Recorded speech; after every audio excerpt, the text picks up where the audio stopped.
Hey, so welcome back. This is the second part of the Celtic Weave handbag, where we're also showing how to use the bases that have come with the holes already put in them.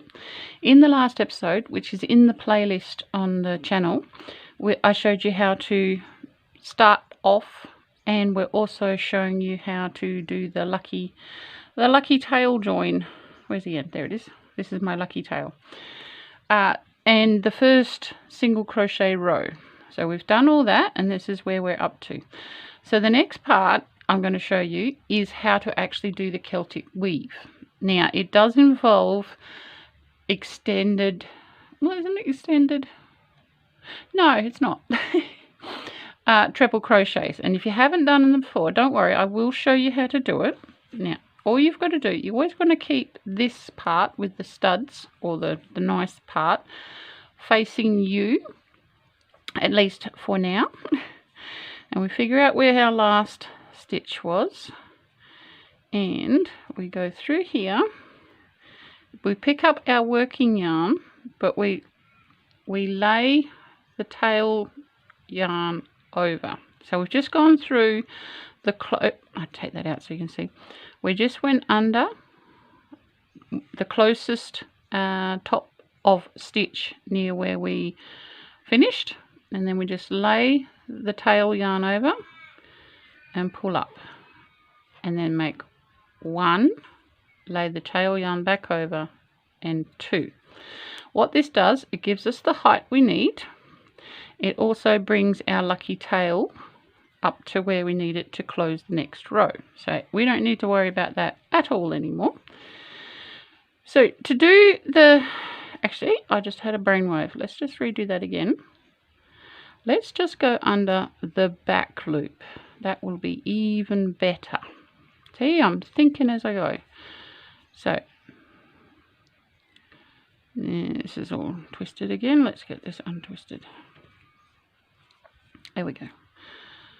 So lay the yarn over, one, lay the yarn, oh yeah, no, they can leave it, two. So at least it's caught under one of the stitches. So the next thing you want to do is you want to go one and two. All right, normal double crochets only have one wind, we need two. And so we count the stitch we're in, so that's one, two, and then we go for the next stitch, and you want to go under both loops, pull up a loop, and now you want to pull through two loops each time. We'll do that again. It is not the most what's the word, easily remembered stitch. So one and two. Let's just make sure we're in focus for you. So we've got our beginning loop and two winds, and then we go to the next one under both loops, pick up a loop. So we now have four loops on our hook, and then you pull through once, twice, three times to finish the stitch. Now next comes the hard bit.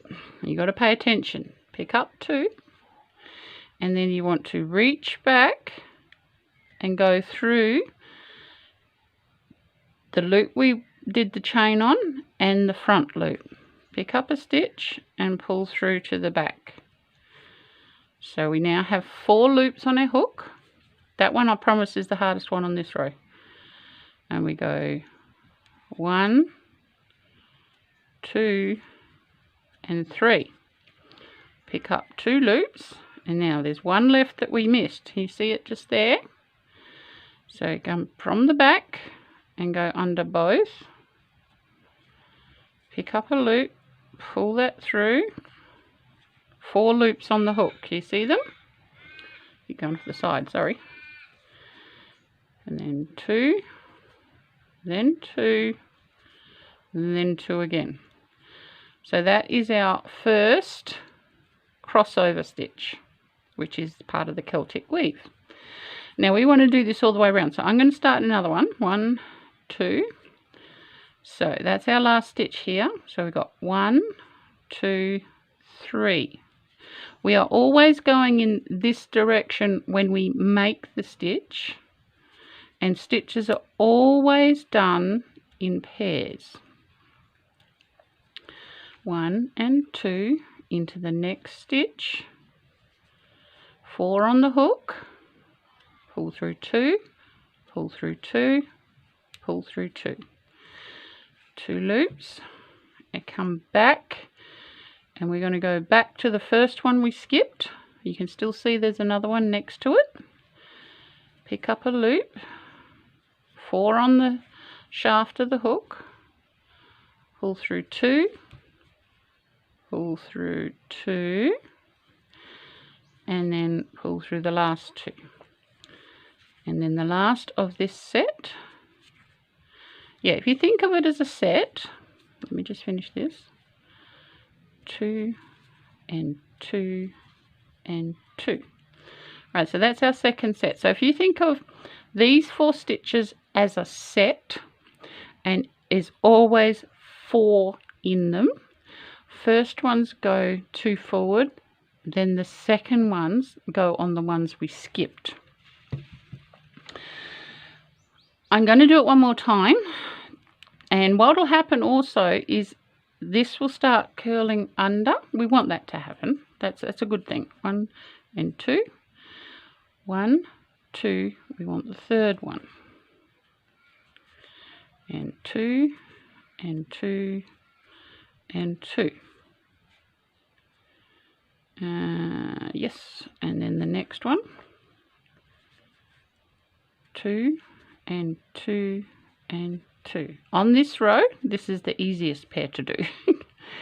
All right, go back and go to the first stitch that we skipped, and we go, make sure we don't split it, through 2 and 2. Hang on, this is trying to split, and 2 on the last one, and then we get the one in the middle that we missed, and that is 2 and 2 and 2. So that is the first 3 done, and that, remember, this one is our chain up in the back loop. So I'm going to keep going around, and I'll be back when I get to here. I will actually show you the last one before I join up to here, so you can see what it looks like. Alright, so I have gone all the way around. No stitch has been missed. I've done 18 sets, which leaves this one as the 19th. But if you remember from the first video, I didn't actually count my, stitches, and I'm going to have one left over. And it's no big deal. If you look here, we've got 1, 2, 3, 4, 5. We should only have 4. And I was going to show you how to fudge it. You can only fudge it if it's only a little amount, not lots. So we go 1, 2, 3 as normal. That's the first one.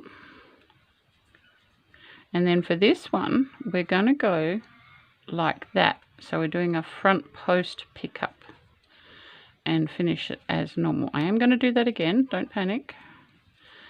So that has eaten up that stitch. Let me show you again. Pick it up, tap the screen so you can see it better. Right, 1 and 2.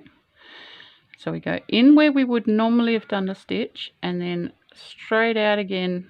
So we're going basically behind the post of the stitch, and then finish the stitch as normal.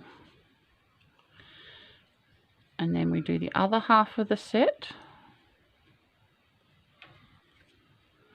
Now this is just the way I have found is most comfortable for me to do it.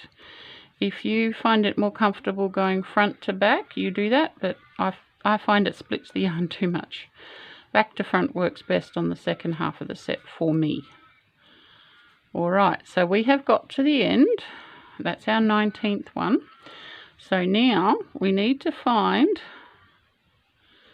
the,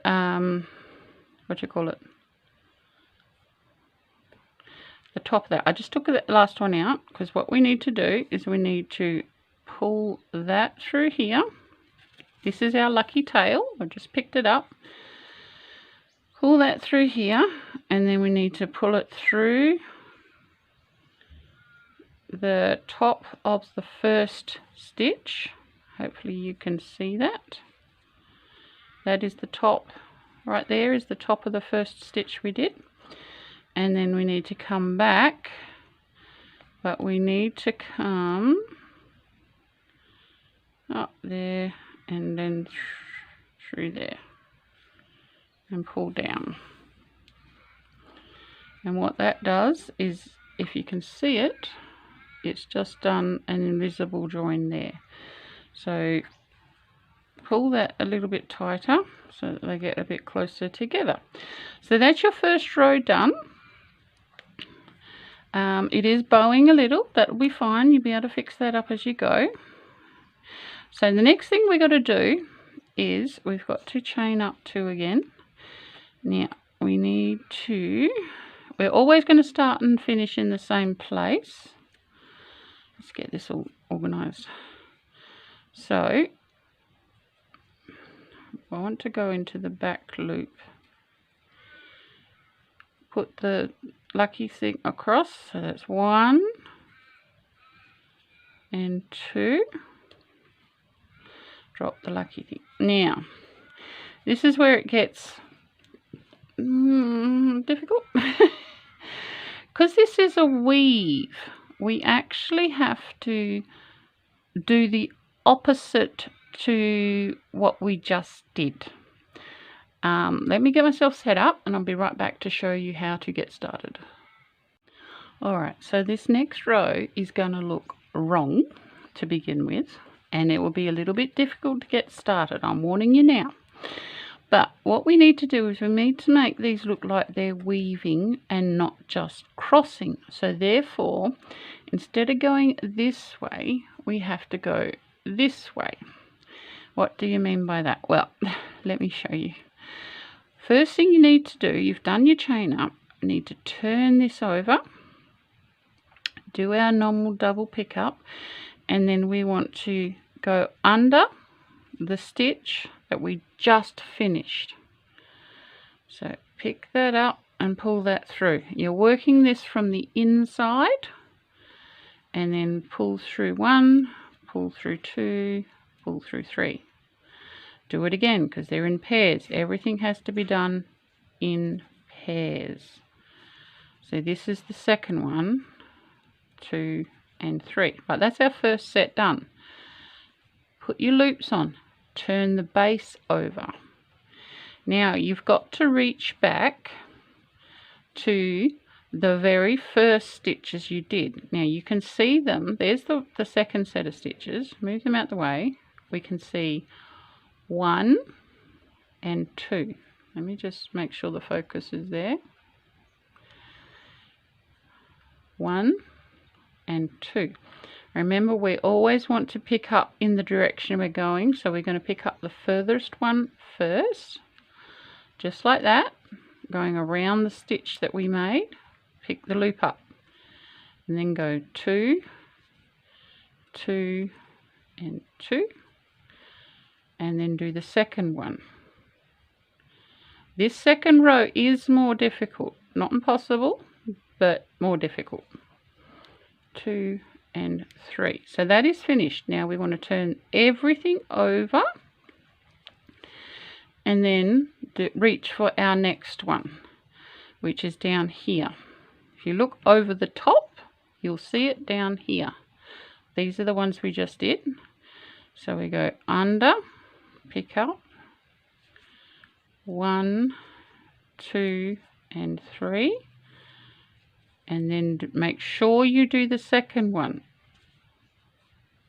Pick up, 2, 2 and 2, wind and turn. Now this lot, you can just see them down here. This is the ones you've got to pick up. You want to go the furthest one from your hook first, and then the next one, because we're working that direction.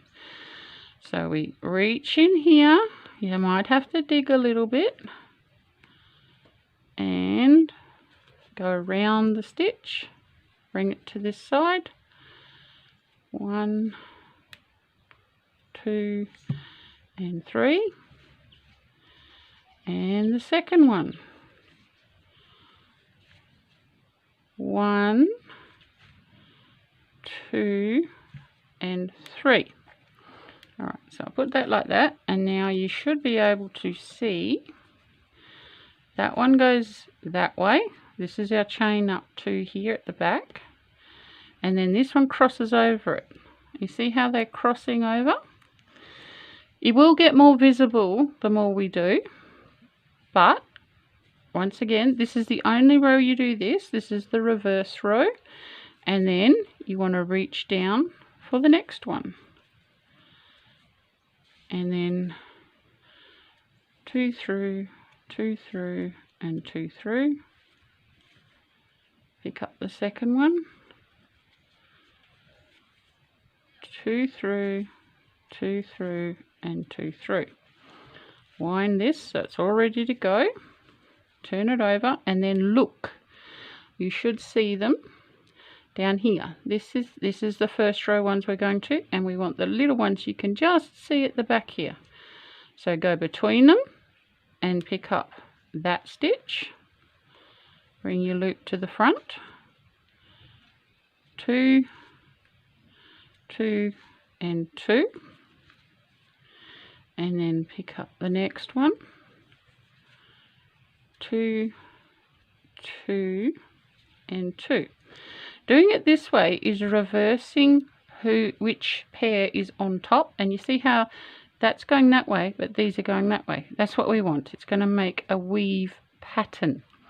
So what I'm going to do, I'm going to finish this row and I'll show you how to join and then go up, and then that'll probably be the video, because all you do is repeat these 2 bows. So I'll just go and do the rest of this row, and I'll be back with the last one to show you how to join them together. Alright, so I have just done the second last cross pair. Set was the word. And as you can see, it's starting to make the weaving pattern. And so I've just got to do the last one, which is what I'll show you. So we load up our loops, turn it over, and then we want to reach for the next sets, and we've got the back facing us. See, the back of the rivets are facing us. Also, I forgot to say at the beginning, I am still using the same hook and the same yarn. The yarn is Lily Sugar and Cream. I just finished that pair, so I've loaded up my hook and turned it over. Now we are searching for the rear pair from the row below. So just move those 2 out the way, and there it is in the middle. You can see that. And we've gone behind it. Pick up 1, 2, 3, and then we want the one next to it. 1, 2, and 3. And this, we actually want to come back, take that last one off, because we need to do the last one, the last pull through with the lucky tail, which is like that. And bring it to the front so you can see. We need to find the one at the back. You can just see it here. This is the chain up. This is the first stitch, and so we want to bring the lucky tail through the first stitch like so, and then bring it back through where we were, so it makes a invisible join. Bring that in, so this is it here, this little bit here, right there. That's the lucky tail join. And this is the thread from that, which I should have put that to the back. So let's just do that little bit again. Always pay attention to where your tail is. We want this tail on the inside. So I'll put that through there. See, I made a mistake. Oops. Now we put, this is the tail that's connected to our yarn towards the back. So that's now at the back. We've got our studs at the front. And now we bring this across.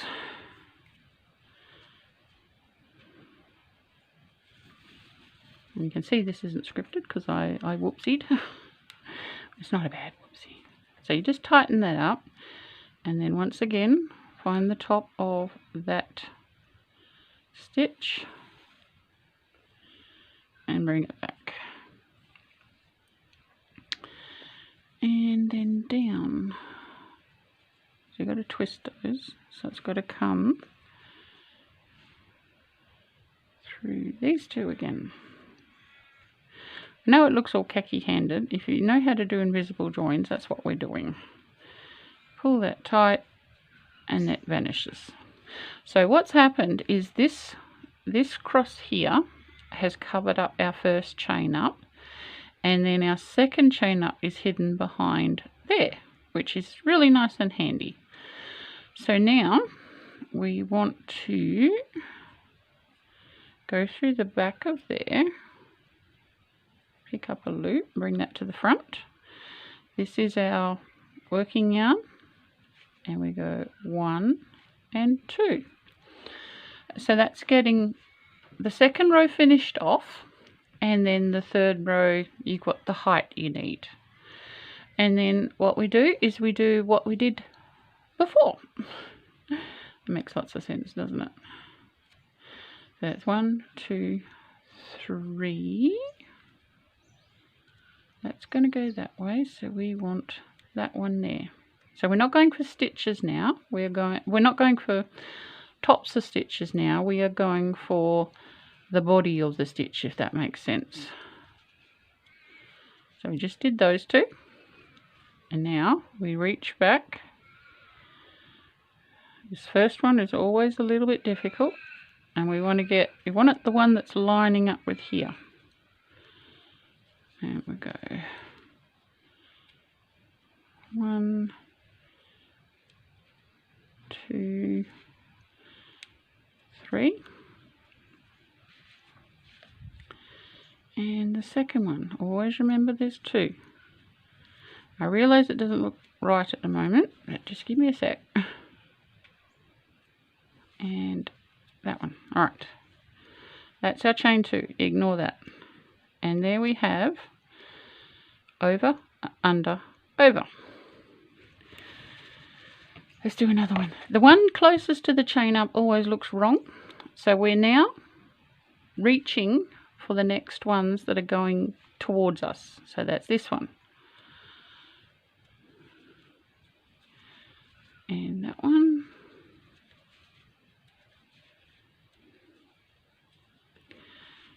and then we're reaching back for the ones that are aimed at us. So that's the ones under here. Now dig a little bit. You can wrench the top ones out of the way. You're just looking for the ones that are carrying on this stitch line. What do I mean by stitch line? Hang on, let me finish the stitch. This stitch line is this one here. I'll do the next one next to it, which is that one. And finish this off without splitting the stitch, and there we go. So you can see now we got our first weave going, and we always know where our chain 2 is because we've got the lucky tail attached to it. So I'll do one more, and then that'll be it for now. You just need to repeat these last 2 rows as big as you want your bag to be. Now, as I'm going to be using made handles, I may even add a zip. I'm going to use up all of my yarn and then just pull back until it's a complete circuit. So I'll do as many rows as I can and then pull back the last incomplete row. So then I have enough to sew things on. Because I'm not totally sure how much yarn I have. So can't give you a yarn estimate, but I also didn't count my the holes on my base before I started, because this is to show you the technique, not this specific bag. So you just keep doing that around, and as you can see, it's starting to come in, and it is a very macrame type look. You can leave it with the holes, but if you want it for a handbag, I would line it. And you will get these ridges here, because we're not actually using the tops of the stitches. We are going around the posts of the stitches. So you will have these little ridges on the inside. So if you don't like those, you can line the bag. That's not a problem. So I'll do one more. Why not? So under the stitch, pull through 3 times. So it's not a double crochet, it's a treble. 1, 2, under, 4 on the hook, 2, 2, and 2. It does get easier to do the more of it you have. The one closest to the chain 2 is always different and can be a little bit difficult, because all your tension is going in the way you just finished. But it's doable. What else? Every second row needs to go. So this one is going this way. So the next row you need to have this bit facing you, and you're going that way, opposite way, so that the weave covers itself. If we kept going this way, you would not have the weaving, you would have lines. We need the direction of the overlapping to reverse, and that's why we do the flip-flopping out row. I'll just finish this one off, pull that down there, and there we go. This one's usually the hardest one to find, the first stitch of the second pair. Once you get the first one, the second one's easier. And pull that through, and that through. So there you go. That's the 2 rows, and like I said, do as many as you would like. So they're basically giving me just under 1 inch each time. So this is two rows. So I'm guessing, I usually make my bags at least the width of the base high, so I'm guessing about 5 rows. 5 rows for my bag. And I will be back with part 3 to show you how to finish it off and add the handles. Please like, share and subscribe. Subscribe so you don't miss the next bit. Bye.